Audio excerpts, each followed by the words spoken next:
जब कोई शेयर लगातार ऊपर जाता है तब सबसे खतरनाक चीज होती है सवालों का खत्म हो जाना। केनरा बैंक की रैली ने लाखों रिटेल इन्वेस्टर को अट्रैक्ट किया है, लेकिन सवाल ये नहीं है कि शेयर कितना ऊपर गया। सवाल ये है कि क्या अब ये मौका है या एक क्लासिक ट्रैप। नमस्कार दोस्तों, मैं शेखर झा आप सभी का स्वागत करता हूँ। पिछले कुछ समय से शेयर बाजार में एक नाम लगातार चर्चा में है, Canara bank limited. Social media, WhatsApp group और मार्केट डिस्कशन में इसकी रैली को लेकर एक ही सवाल बार बार उठ रहा है कि क्या ये वाकई एक बड़ा मौका है या फिर वही पुरानी कहानी दोहराई जा रही है, जहां रिटेल इन्वेस्टर तेजी के पीछे भागते भागते सबसे आखिर में फंस जाते हैं। केनरा बैंक कोई नया या अनजाना नाम नहीं है, यह एक सदी से ज्यादा पुराना पब्लिक सेक्टर बैंक है जिसने पिछले दशक में एनपीए, गवर्नेंस और प्रॉफिटेबिलिटी जैसे गंभीर समस्या देखी है। लेकिन हाल के वर्षों में इसी बैंक ने बैलेंस शीट साफ की है, प्रॉफिट में मजबूत दिखाई है और पीएसयू बैंक की पूरी रिवील स्टोरी का हिस्सा बना है। इसी टर्न राउंड की वजह से शेयर ने तेज रफ्तार पकड़ी और मार्केट ने इसे दोबारा नोटिस करना शुरू किया। लेकिन यहीं पर सबसे जरूरी सवाल पैदा होता है, क्योंकि मार्केट में हर रैली ग्रोथ की गारंटी नहीं होती। जब कोई शेयर लगातार ऊपर जाता है तो इन्वेस्टर फंडामेंटल से ज्यादा प्राइस को देखने लगते हैं, वैल्यूएशन से ज्यादा मोमेंटम पर भरोसा करने लगते हैं, और यही वो जगह होती है जहाँ अपॉर्चुनिटी और ट्रैप के बीच की रेखा बहुत पतली हो जाती है। केनरा बैंक की रैली भी उसी मोड़ पर खड़ी नजर आती है, जहाँ एक तरफ बेहतर नंबर,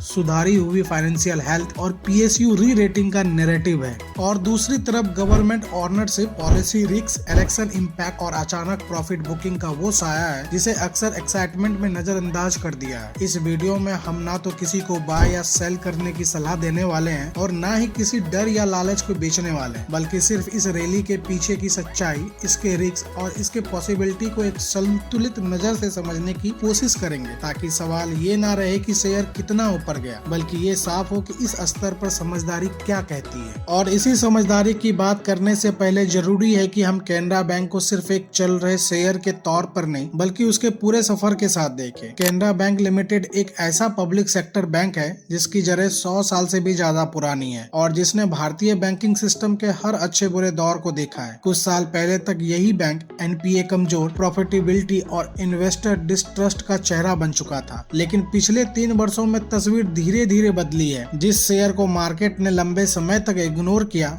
वही शेयर इस दौरान कई गुना ऊपर आता दिखाई दिया, और यही वजह है कि आज अचानक केनरा बैंक सबकी नजर में है। इस 3 साल के सफर में ये तेजी किसी एक दिन या किसी एक खबर का नतीजा नहीं थी, बल्कि बैलेंस शीट की सफाई, क्रेडिट ग्रोथ की वापसी और पीएसयू बैंक के प्रति मार्केट सेंटीमेंट में आए बदलाव का कम्युलेटिव असर था। लेकिन यही पॉइंट सबसे ज्यादा मिसलैंडिंग भी हो सकता है, क्योंकि जब कोई इन्वेस्टर सिर्फ ये देखता है कि शेयर कितने प्रतिशत ऊपर जा चुका है, वो ये भूल जाता है कि मार्केट हमेशा पास्ट को रिवॉर्ड नहीं करता, बल्कि फ्यूचर की उम्मीदों पर प्राइस तय करता है। केनरा बैंक की मौजूदा रैली को समझने के लिए ये जानना जरूरी है कि ये बैंक अब पहले जैसे नहीं रहा, लेकिन ये भी उतना ही जरूरी है कि ये प्राइवेट सेक्टर भी नहीं बन गया है, जहां ग्रोथ और रिस्क का इक्वेशन बिल्कुल अलग होता है। इसलिए इस स्टेज पर सवाल ये नहीं है कि पिछले 3 साल में शेयर ने कितना रिटर्न दिया, बल्कि ये है कि जो बदलाव बैंक के अंदर हुए हैं, क्या वो आगे भी उसी रफ्तार से वैल्यू क्रिएट कर पाएंगे, या फिर मार्केट ने ऑलरेडी उस सुधार को प्राइस में शामिल कर लिया है। और इसी सवाल का जवाब हमें इस रैली की असली वजहों तक ले जाता है। केनरा बैंक की हालिया तेजी किसी अचानक आए चमत्कार या किसी एक पॉजिटिव खबर का नतीजा नहीं है, बल्कि ये उन स्ट्रक्चर बदलावों का परिणाम है जो पिछले कुछ वर्षों में बैंक के अंदर धीरे धीरे हुए हैं। एक समय था जब यही बैंक भारी एनपीए, कमजोर एसेट क्वालिटी और लगातार दबाव में रहती प्रॉफिटेबिलिटी की वजह से मार्केट की नजरों से लगभग बाहर हो चुका था। लेकिन जैसे जैसे बैड लोन पर कंट्रोल आया, रिकवरी बेहतर हुई और प्रोविजनल का दबाव कम हुआ, वैसे वैसे नंबर ने कहानी बदलना शुरू की। प्रॉफिटेबिलिटी में सुधार सिर्फ अकाउंटिंग का खेल नहीं था, बल्कि लैंडिंग डिसिप्लिन, क्रेडिट ग्रोथ की वापसी और ऑपरेशन एफिशिएंसी के असर का संकेत था। और मार्केट ऐसे संकेतों को देर से सही लेकिन नोटिस जरूर करता है। इसके साथ ही पीएसयू बैंक्स को लेकर जो परसेप्शन लंबे समय तक नेगेटिव रहा, वो भी धीरे धीरे शिफ्ट हुआ, क्योंकि पूरे सेक्टर में बैलेंस शीट साफ होती दिखी और गवर्नमेंट बैक्ड बैंक्स को एक बार फिर से स्टेबिलिटी के सिंबल के तौर पर देखा जाने लगा। इसी बॉर्डर पीएसयू री रेटिंग मार्केटिंग का फायदा कैनरा बैंक जैसे नामों को भी मिला, जहां वैल्यूएशन पहले से ही दबाव में थी और थोड़ी सी पॉजिटिव सरप्राइज ने प्राइस को तेजी से ऊपर धकेल दिया। लेकिन यही वो मोड़ है जहां रैली की ताकत और उसकी कमजोरी दोनों एक साथ नजर आती है, क्योंकि मार्केट ने जिस सुधार को कल तक इग्नोर किया था वही सुधार अब प्राइस में तेजी से रिफ्लेक्ट होने लगा है। सवाल अब ये नहीं रह जाता कि बैंक सुधर रहा है या नहीं, बल्कि ये बन जाता है कि जो इम्प्रूवमेंट दिख रही है क्या वो अगले कुछ सालों तक ग्रोथ में बदल पाएगी या फिर ऑप्टिमिज्म का बड़ा हिस्सा पहले ही शेयर की कीमतों में समा चुका है। और यहीं से रिटेल इन्वेस्टर की सबसे आम गलती शुरू होती है। जब कोई शेयर लंबी गिरावट के बाद तेजी से ऊपर आता है तो ज्यादातर छोटे निवेशक बैंक के अंदर हुए बदलावों को नहीं बल्कि प्राइस के चार्ट को देखकर फैसला लेते हैं। उन्हें लगता है क्योंकि बैंक अब बेहतर दिख रहा है इसीलिए शेयर भी हर हाल में और ऊपर जाएगा, और इसी सोच के साथ एंट्री अक्सर तब होती है जब रैली अपनी शुरुआत नहीं बल्कि काफी हद तक मैच्योर अवस्था में पहुंच चुकी होती है। इस स्टेज पर रिस्क ये नहीं होता कि बैंक फिर से खराब हो जाएगा, बल्कि ये होता है कि मार्केट ने जिस इम्प्रूवमेंट को सेलिब्रेट किया है वो इम्प्रूवमेंट आगे भी उसी रफ्तार से रिपीट नहीं हो पाती। रिटेल इन्वेस्टर अक्सर इस फर्क को समझ नहीं पाते हैं कि बिजनेस का सुधरना और शेयर प्राइस का लगातार बढ़ते रहना ये दोनों अलग अलग चीजें हैं। ऑप्टिमिज्म के माहौल में वैल्यू, मार्जिन ऑफ सेफ्टी और फ्यूचर एक्सपेक्टेशन जैसे सवाल पीछे छूट जाते हैं और फोकस सिर्फ इस बात पर रह जाता है कि अगर आज नहीं खरीदा तो मौका हाथ से निकल जाएगा। यही फोमो धीरे धीरे डिसिप्लिन को रिप्लेस कर देता है और बिना किसी एग्जिट प्लान के लिया गया फैसला तब भारी पड़ता है जब रैली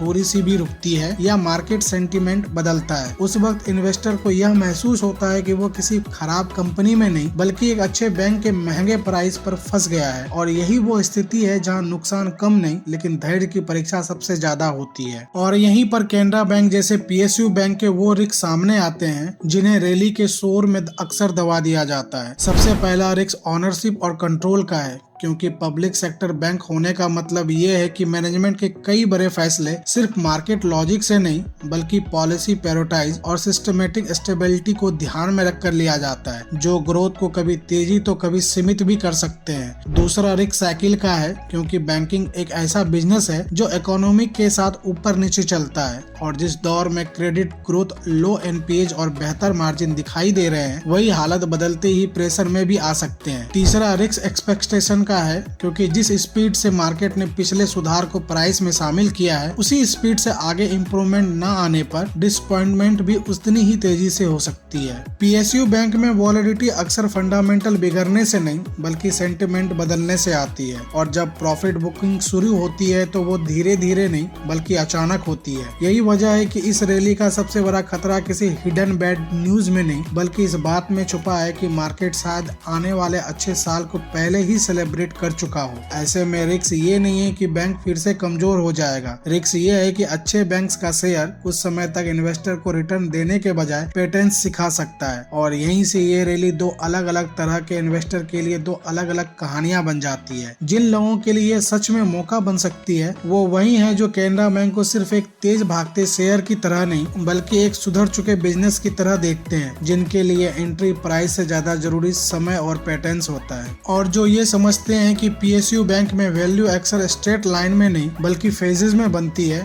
उनके लिए करेक्शन डर नहीं बल्कि असेसमेंट का मौका होता है, क्योंकि उनका भरोसा हेडलाइन या डेली कैंडल पर नहीं बल्कि इस बात पर होता है कि बैंक का स्ट्रक्चर आगे भी स्टेबल रह सकता है या नहीं। लेकिन यही रैली ट्रैप बन जाती है उनके लिए जो प्राइस को ही इम्प्रूवमेंट का सबूत मान लेते हैं, जो ये मानकर चलते हैं क्योंकि बैंक अच्छा है इसलिए शेयर भी रोज अच्छा ही करेगा, और जो बिना एग्जिट, बिना टाइम होराइजन, सिर्फ मोमेंटम के सहारे डिसीजन लेते हैं। ऐसे इन्वेस्टर अक्सर रैली के उस हिस्से में एंट्री करते हैं जहां रिस्क सबसे ज्यादा और पैटर्न्स की मांग सबसे कठिन होती है। और जब मार्केट कुछ समय के लिए रुकता है, साइडवे चलता है या सेंटीमेंट ठंडा पड़ता है तो वो वही लोग हैं जो सबसे पहले कंफ्यूज्ड और फ्रस्ट्रेट नजर आते हैं। फर्क बैंक की क्वालिटी में नहीं होता, फर्क इन्वेस्टर की एक्सपेक्टेशन और डिसिप्लिन में होता है, क्योंकि मार्केट किसी को इसीलिए रिवॉर्ड नहीं करता है कि उसने सही नाम चुना बल्कि कि इसलिए करता है कि उसने सही समय पर सही उम्मीद रखी, और शायद यही पूरी कैनरा बैंक रैली का सबसे बड़ा सबक है। ये कहानी इस बात की नहीं है कि बैंक अच्छा है या बुरा, क्योंकि बैंक ने अपने स्तर पर कई जरूरी सुधार किए हैं और मार्केट ने उन्हें पहचाना भी है। असली कहानी इस बात की है कि एक सुधर चुका बिजनेस जब तेजी से प्राइस में रिफ्लेक्ट हो जाता है तो उसके बाद भी इन्वेस्टर से क्या मांग करता है। इस स्टेज पर शेयर से ग्रोथ की नहीं, समझदारी की उम्मीद होती है, एक्साइटमेंट की नहीं। डिसिप्लिन की जरूरत होती है और तेज रिटर्न की जगह पेटेंस की परीक्षा शुरू होती है। कैनरा बैंक की रैली भी आज उसी मोड़ पर खड़ी दिखती है जहां फैसला बैंक नहीं, इन्वेस्टर लेता है कि वो इस तेजी को मौके की तरह देखता है या फिर एक चेतावनी की तरह। मार्केट यहाँ किसी को डराने या लुभाने की कोशिश नहीं कर रहा, वो सिर्फ ये दिखा रहा है कि हर रैली का सबसे अहम सवाल ये नहीं होता है कि शेयर कितना ऊपर गया, बल्कि ये होता है कि इस स्तर पर आप उससे क्या उम्मीद कर सकते हैं। और शायद इसी सवाल का जवाब तय करेगा कि कैनरा बैंक की ये रैली आपके लिए एक सीख बनती है या एक अनुभव। और अगर ये वीडियो आपको सिर्फ शेयर प्राइस से आगे सोचने पर मजबूर करता है तो इसे एक डिस्कशन की शुरुआत मानिए। आप कैनरा बैंक की इस रैली को किस नजर से देखते हो, एक मौके की तरह या एक वार्निंग की तरह? अपनी राय कमेंट में जरूर लिखिए, क्योंकि अलग अलग नजरिया ही मार्केट को समझने का सबसे बेहतर तरीका होते हैं। अगर आपको इस तरह का रिसर्च बेस्ड बिना शोर शराबे वाला एनालिसिस पसंद आता है तो चैनल को सब्सक्राइब करना और वीडियो को लाइक करना सिर्फ एक सपोर्ट नहीं बल्कि ऐसे कंटेंट को आगे बढ़ाने में आपकी हिस्सेदारी हो। हम यहाँ रोज के टिप्स नहीं बल्कि लॉन्ग टर्म समझ बनाने की कोशिश करते हैं, ताकि अगली रैली आए तो सवाल ये ना रहे कि क्या खरीदना है, बल्कि ये साफ हो कि क्या सोचना है।